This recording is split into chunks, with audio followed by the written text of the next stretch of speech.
Hi, it's Kevin. Welcome to Hiking with Kevin. Ow! It's a problem being tall on these trails. I'm always hitting my head on things. You know, I get a lot of questions from people about the cameramen or the crew on the shoot here. And basically, there's no cameraman walking in front of me backwards. That's what people think. Now, how does he do it? Doesn't he trip over things?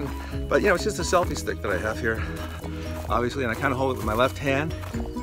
And I keep my other hand usually in my pocket, so it looks like I'm just, it looks like I'm just walking with my hands in my pocket. Trick photography. And then I can just swing it around like that. And I go, oh, there it is. Hey, and I get some leaves in there if I want. Hey, what's up? Don't forget to subscribe to my channel. Also, turn on your notifications. That way you won't miss any hikes. And I gotta tell you, I had such a fun hike with Judd Apatow the other week. And we had so much stuff we talked about. I didn't want to leave any of it out. So I'm gonna add like a second half to this Judd Apatow hike. I hope you enjoy it. Thanks for joining me. I didn't know that you collected autographs. What's your most valuable autograph? I have all sorts of weird autographs, but I like buying letters every once in a while. So, full letters, yeah. Like I have a letter from Peter Sellers where someone writes him praising him. And he writes back, "Thank you so much, because when you do this kind of work, you always think it's terrible, and there's never a moment where I'm happy about it." And he really goes off about how wow. miserable he is. And I like to find letters like that. Or sometimes I buy autographs from, it's like of people who are dead, and then give them to someone when the inscription is their name. Like I'll find like, you know, B. Arthur's autograph somewhere where it says like, "To Kevin, love B. Arthur." Yeah. And I'll give it to people like it's new. Oh, that's nice. That's nice. Do you have my autograph yet?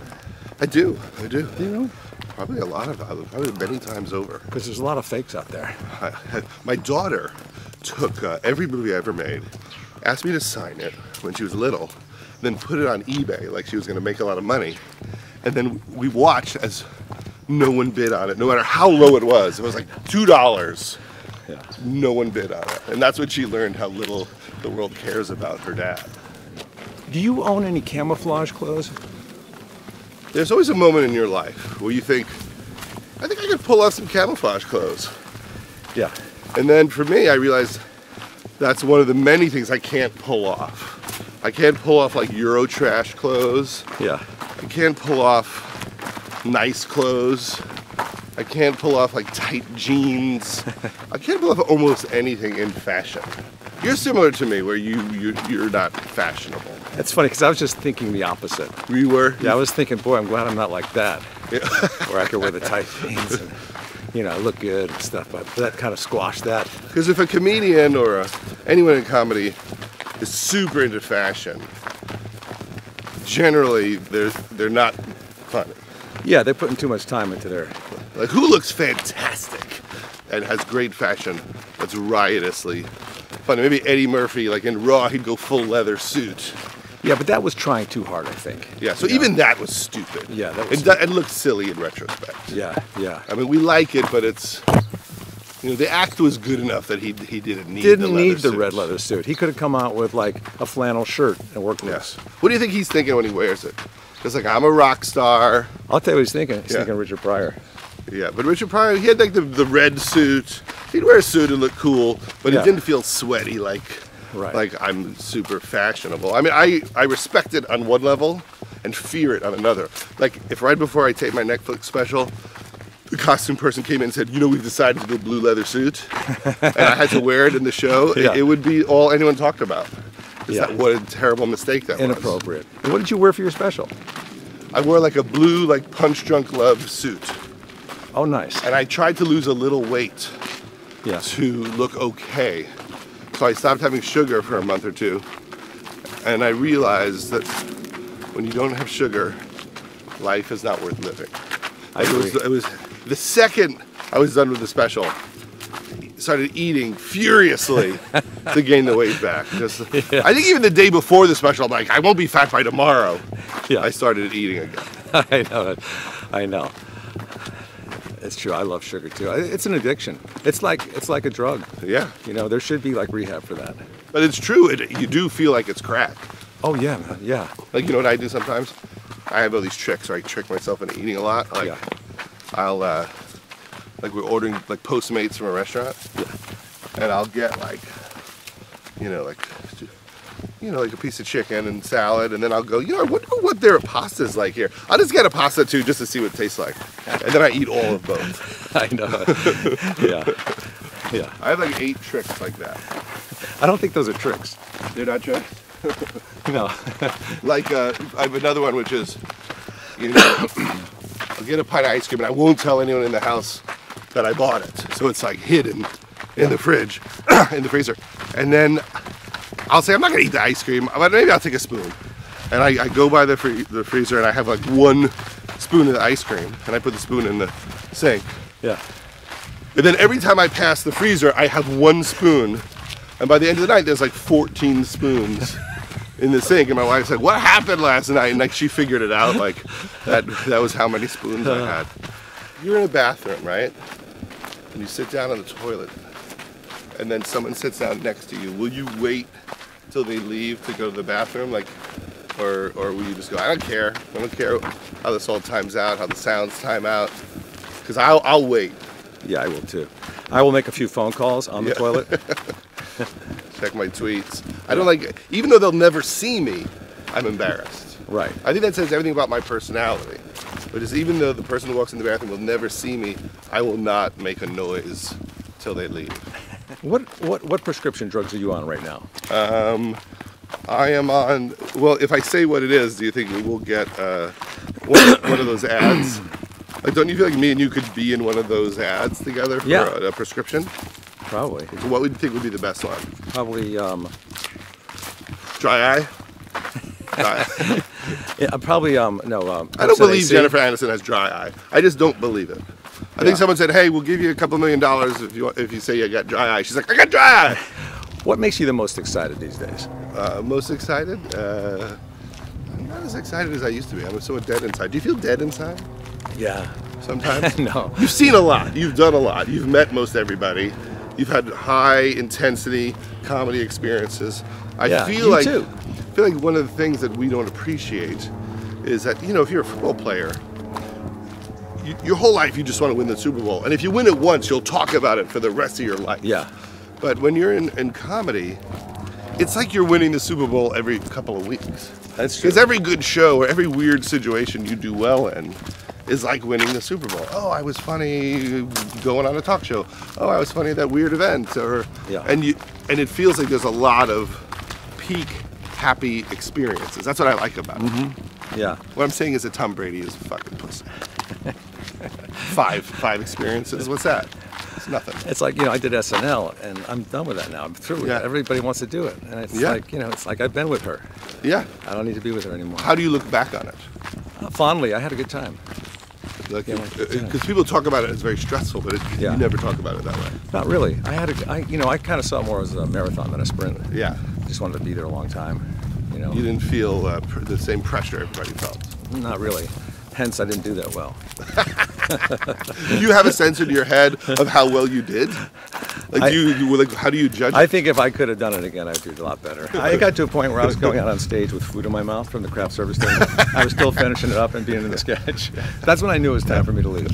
Sandler said that in the middle of sketches, Farley would try to make him laugh. Like when he knew the camera was on Adam and not on him, he would try to screw him up. Yeah. What are you the angriest about right now? What am I the angriest about in my whole life? Yeah. Just that every day the government does something so mean and crazy and hurtful that I can't believe there's a section of our country that's like, get rid of any rules that help people pay off their student loans. Yeah. Right. I can't believe that people are okay with so much of what the Trump administration is trying to do. Yeah, let's not keep the earth clean. Those people have kids and grandkids, and I kind of like being stressed. I like it, rage and all the feelings. When you're depressed, what happens? You stay in bed? Food gets eaten. A lot of food. A lot of food. I might, get a burger. I got depressed recently, and I went out and I ate 2 pints of ice cream, which I had never done before, like 2 entire pints solo. Do you eat fast food places? I don't eat fast food. My wife completely forced me to stop as soon as I met her 22 years ago. She's like, that is disgusting. And that's gonna stop right away. And so the only thing I ever eat is I will get Egg McMuffins every once in a while, because I saw a documentary about Warren Buffett and he has one every morning, and I saw thought, that. if he thinks it's okay, I feel like it's okay. Yeah. Do you think you're a good father? I think I'm always trying to figure out if I am, but I don't think that means I am. Yeah. But I try to be. But the hard part is that you know, I have daughters, and daughters are complicated. Yeah. When I was a kid, I didn't really talk to my parents for about 6 or 7 years. You know, Really? from like, you know, like 12 to 19, we were just like wolves running around the neighborhood. Yeah. So the idea that there's this play-by-play of every emotion and every problem, and now new parents they know everything that's going on. Yeah. Like, I don't always feel equipped to know what I'm supposed to say about all of it, because no one ever asked me how I was feeling the way people do now. Yeah. You know, it's tricky. When I was a kid, my parents got divorced, and my dad left a book out on a coffee table called Growing Up Divorced. Oh, man. And I read it, and it was helpful. And then years later, I said to my dad, you know, I read this book once, it was really helpful. He's like, yeah, I left it out for you. I'm like, what do you mean? He's like, yeah, I hoped you'd read it, it will help you. Is that how he talks? Yeah, and I was like, well, you never asked me if I read it. How did you know? You could have left it out on the coffee table, and I didn't see it. Yeah. And that was all you did for my mental health?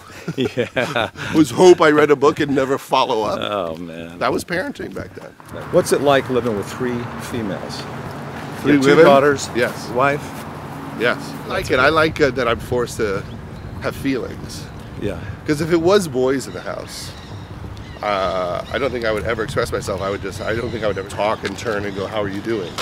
Do you play video games? I don't play video games. I'm very proud of that. Yeah.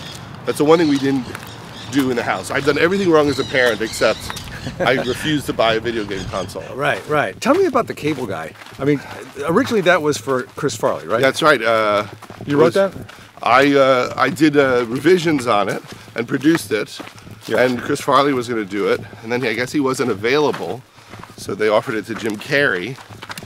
And then Jim Carrey, because he had just come off of Ace Ventura and The Mask, he really wanted to take a big risk, and so we all thought, oh, we could do a big dark comedy, kind of like these movies like Kurt Russell's Unlawful Entry or Hand That Rocks the Cradle. Yeah. And we would laugh so hard when we were shooting it. Jim was making us laugh, and Matthew and Leslie. It was so funny. And then when we put it together and put all the music on, it got really scary. Like when all the music went on, and suddenly it was a story. We're like, oh my God, it looks like he's gonna kill Matthew. And then it came out, and it did like okay, but people expected it to be the biggest movie ever. Yeah. And so that's always a weird feeling when a movie doesn't do what you wanted it to do. That was your first major disappointment. Well, you know, before that, the Ben Stiller show got canceled. That was another disappointment. That wasn't, then they won an Emmy right after that. I had about a 12-year period of disappointments. How did you meet Leslie? I met Leslie, we were working on The Cable Guy, and I met her, and then I turned to Ben and I said, I can't believe Mrs. Apatow just walked in the room. Wow. And then it's like a two-year period of just, you know. Just hemming and hawing about whether you should date her or not. Or just trying to make it happen in some way. Because usually, I like someone and they don't realize for years. I know. You know, I'm so subtle. You have little confidence in that area, right? You're afraid they're not going to like you? Well, I would always just wait till I really like someone a lot. I wasn't about interacting with anyone that I didn't really fall for. I've never broken up with anybody in my whole life. That was the only girlfriend you've had? It's always up to the girl to break up with me. Oh, they break up with you. You would think. Every situation I was always like, I can't believe anyone is hanging out with me ever. I could never believe that anyone would want to be there.